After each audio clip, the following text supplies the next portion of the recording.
Okay, hey everybody, how we doing? Welcome to GOAT TV, greatest of all time, wine channel for the masses. I'm your host JW, and today we have a bottle of Carmenere, spelled Carmenere,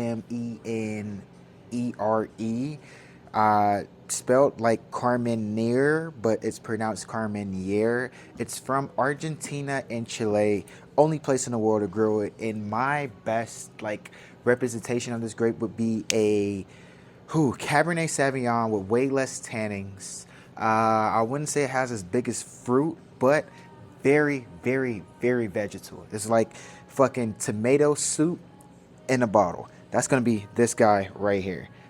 Think poblano pepper, bell pepper, green peppers, just very much Taco Tuesday, spaghetti and meatball night type of deal. Last night actually, I was filming and I got a call. Hey, I'm making dinner, enchiladas for dinner tonight. Come by.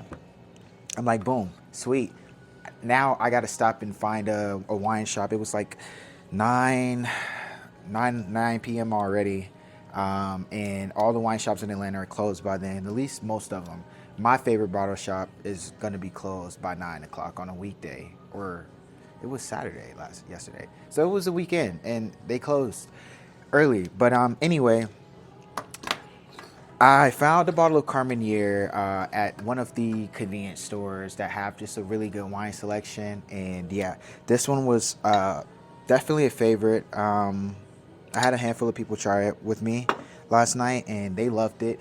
The descriptions that I was getting last night were hilarious. I got like fucking onion soup. I got pickle juice. I got all kind of shit last night, and it was just interesting to see. Me personally, I don't have a lot of wine friends that I can bring wine around, and they know like these tasting notes and what to look for in each bottle is as far as like by the book is concerned. So when I hear my like just friends and family tell me about what they see and what they taste and what their palate is interpreting, it's always like really fun to listen to and hear. You always hear some wacky shit. It's always like some new shit that you never heard before. So I'm into that. That's always fun. But I also have a can of Coke Zero. Coke Zero or Coke period, cherry Coke, things of that sort are going to be one of the flavors that I feel like best explains like a miscellaneous kind of like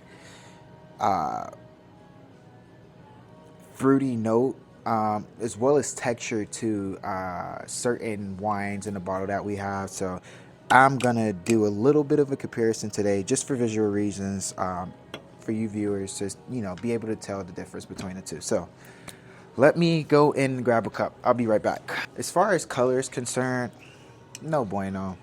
This is gonna be like a really dirty brown. And guys, I would never drink brown soda ever in my life. This is just purely for educational purposes.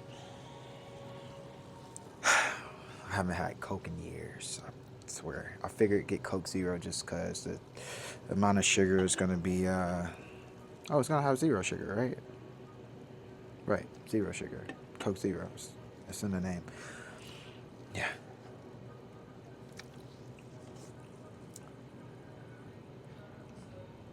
Okay. It's more like mid palate tasting.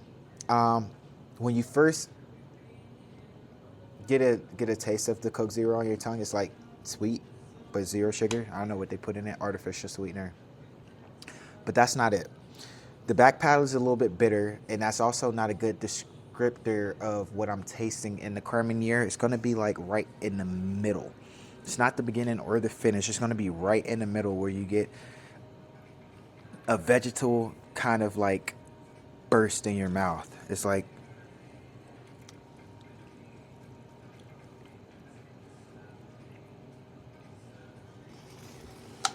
I'm thinking like garlic or allium, onion.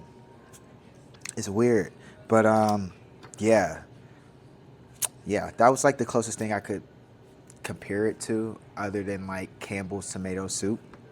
So I wanted you guys to get like a little bit of weird, wacky like comparisons of this versus like tomato soup and things of that sort. Trust me, if you want some red to go with like your ground beef tacos, or even if you got steak tacos, fajitas, whatever the case may be, this is what you're gonna want to put it with. Carmenere is gonna be the perfect pairing for that.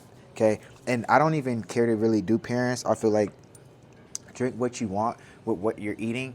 As long as it's enjoyable, go for it. Like people pair wines to like use tannin to cut through certain fats and things of that sort. And it's just like strategically, systematically, it makes sense. But how many things we're forced to do or that we're told makes sense to do it this way just doesn't really feel right to us. So that's my main thing. Anyway, I told you where this Carmenere is gonna be from. This one's from Chile, and it's Wine Boat Imports, La Postol, from the Maison Fonday Chateau, and I guess they've been established since 1827.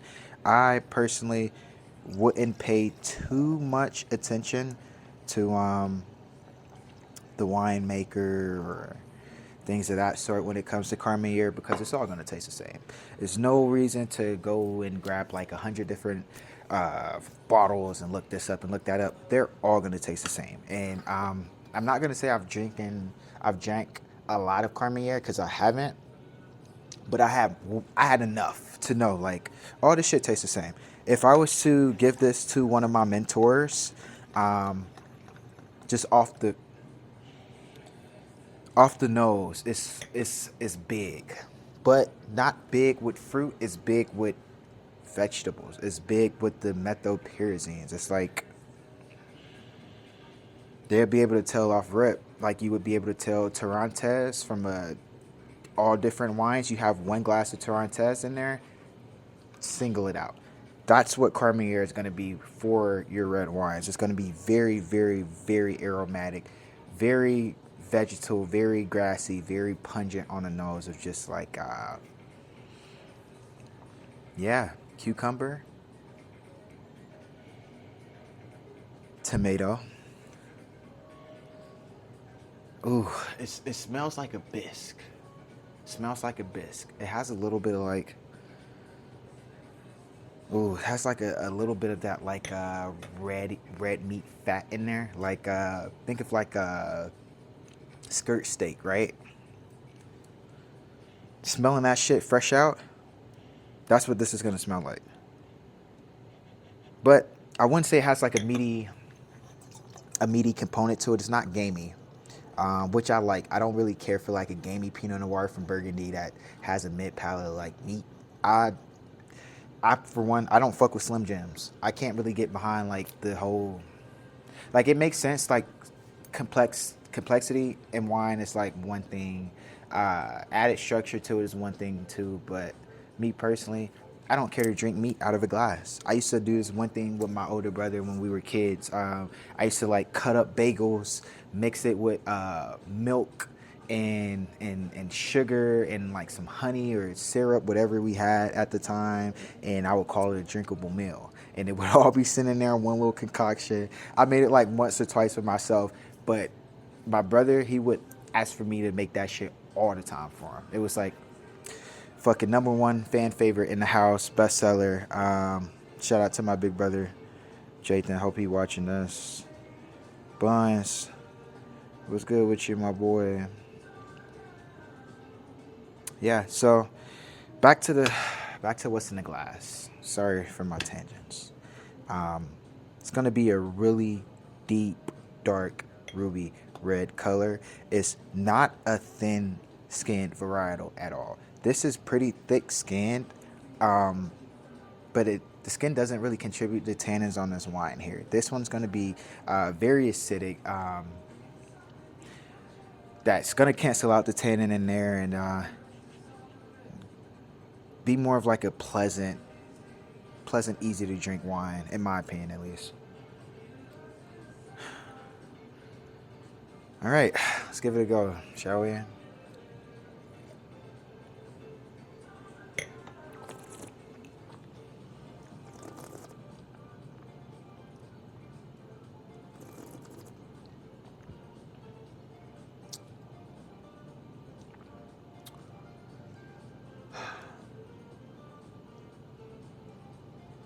I like it.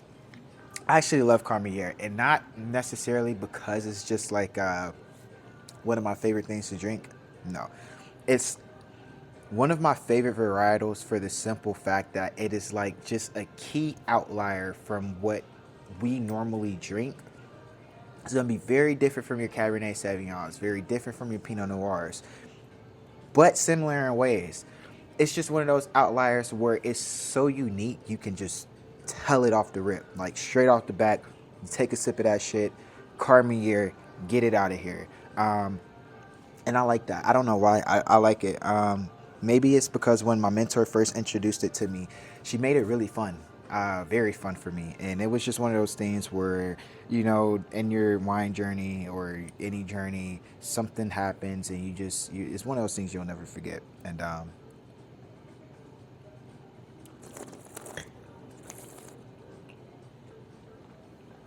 always tend to appreciate moments like that. This is this is good. I would say the last bottle that I had of Carmenere was a little bit velvety, more chocolate on the finish.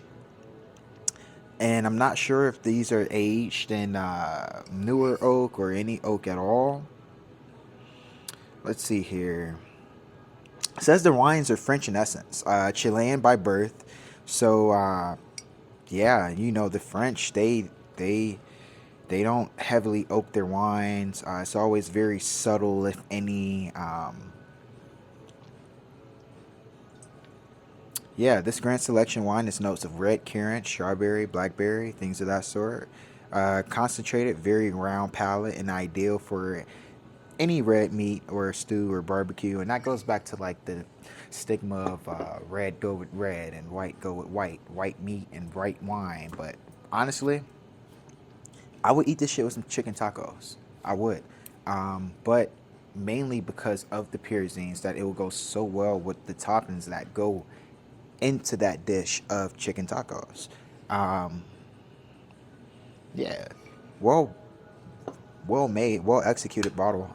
Nothing super special, but very fun. And if you're like me, you'll start to drink not just for the education of it, not just for the development of your palate, but you'll start drinking this shit for fun because that's what it is. Wine is fun. Wine is fun as fuck.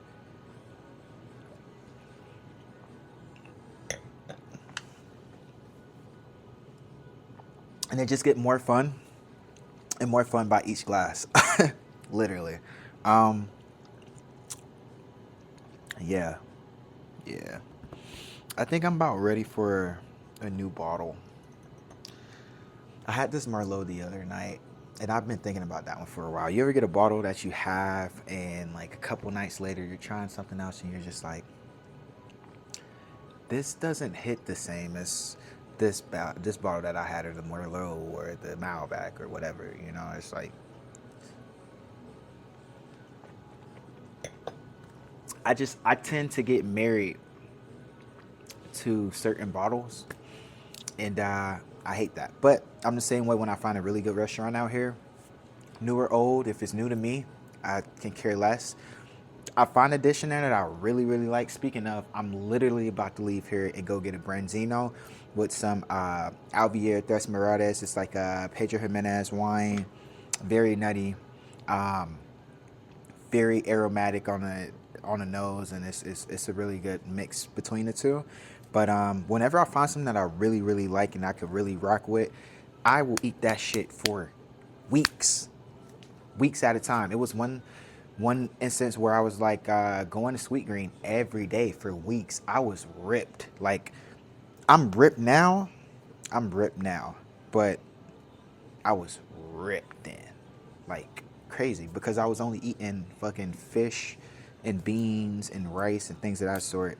Chipotle, you should definitely add fish to your menu. By the way, like that, in my opinion, it's crazy to think that they don't have fish on the menu.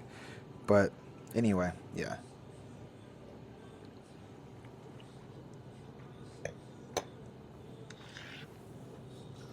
I just want to cross compare that to the Coke. Maybe it hits different out the can. the vessel it matters.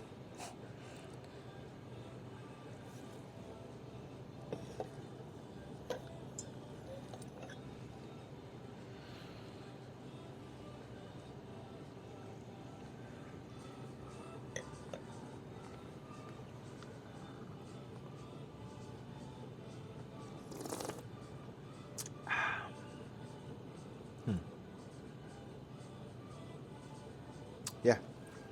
Well, that's going to conclude our video for today.